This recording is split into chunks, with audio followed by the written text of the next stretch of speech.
Channel subscribe کرنے کے بعد بیل آئیکن کو ضرور دبا لیں۔ الحمدللہ رب العالمین والصلاة والسلام علی سید الانبیاء والمرسلین وعلی آلہ وصحبہ اجمعین، اما بعد فقد قال اللہ تبارک وتعالی فی القرآن المجید والفرقان الحمید، اعوذ باللہ من الشیطان الرجیم، بسم اللہ الرحمن الرحیم، ولا تقولوا لمن يقتل في سبيل الله امواتا بل احياء ولكن لا تشعرون، صدق اللہ العظیم۔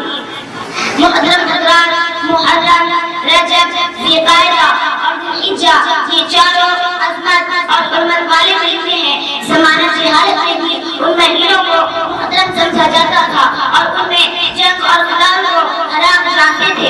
ظہور اسلام کے بعد ان چار مہینوں کی عظمت و حرمت اور فضیلت اور بڑھ گئی۔ چنانچہ ارشاد ربانی ہے فلا تظلموا فیہن انفسکم کہ ان مہینوں میں اپنی جانوں پر ظلم نہ کرو۔ پھر ان چار مہینوں میں سے محرم الحرام کو خصوصی فضیلت حاصل ہے۔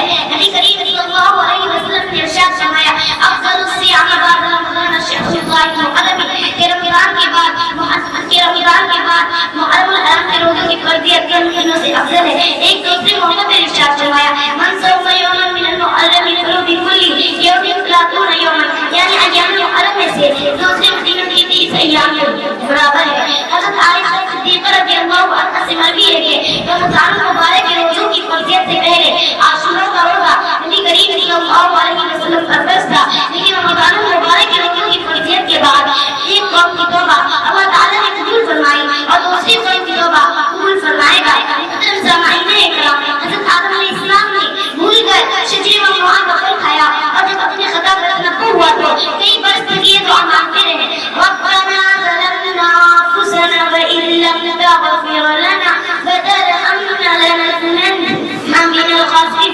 اے پروردگار، ہم نے اپنے اوپر ظلم کیا، اگر تو نے ہم کو معاف نہ کیا اور ہم پر رحم نہ فرمایا تو یقیناً ہم خسارے میں رہ جائیں گے۔ قرآن کریم میں ہے کہ اللہ تعالیٰ نے حضرت آدم علیہ السلام کی توبہ قبول فرمائی۔ فتاب علیہ انہ هو التواب الرحیم، جس دن آدم علیہ السلام کی توبہ قبول ہوئی وہ عاشورہ ہی کا دن تھا۔ حضرت ادریس علیہ السلام کو اسی دن آسمانوں پر اٹھایا گیا۔ قرآن کریم میں ہے کہ کتاب میں ادریس کا تذکرہ پڑھو کیونکہ ہم نے ادریس کو بہت اونچے مقام پر اٹھایا۔ حضرت یعقوب یوسف علیہ السلام کے فراق میں روتے روتے بنائی کھو بیٹھے تھے۔